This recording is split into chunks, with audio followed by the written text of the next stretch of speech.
இந்திய கம்யூனிஸ்ட் இயக்கத்தினுடைய அடையாளமாக விளங்கியவர், விடுதலை போராட்ட வீரர், தகைசால் தமிழர் விருது பெற்ற தோழர் ஆர். நல்லக்கண்ணு அவர்கள் இன்றைக்கு இயற்கை எழுதியிருக்கிறார். 100 ஆண்டு காலம் ஒரு பெருவாழ்வு வாழ்ந்து அவர் மறைந்திருக்கிறார்.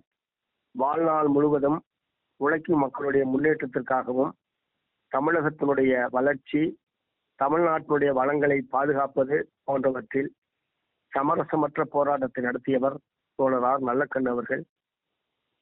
இளவயதிலேயே இந்திய விடுதலை போராட்டத்தில் கலந்து கொண்டு பிறகு கம்யூனிஸ்ட் கட்சியில் இணைந்து நெல்லை சதி வழக்கு உள்ளிட்ட பல்வேறு வழக்குகளில் ஆளாக்கப்பட்டு 7 ஆண்டுகளுக்கு மேல் சிறைவாசத்தை அனுபவித்தவர் ஒரு நல்லக்கண்ணு அவர்கள்.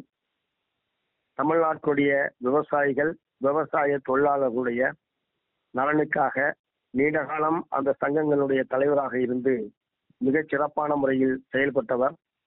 கடந்த 6 மாத காலமாக உடல்நலம் பாதிக்கப்பட்டு கடுமையான அவஸ்தைக்கு அவர் உள்ளாகி இருந்தார் என்பது நம் அனைவருக்குமே மிகுந்த வருத்தத்தை ஏற்படுத்திய ஒரு விஷயம்.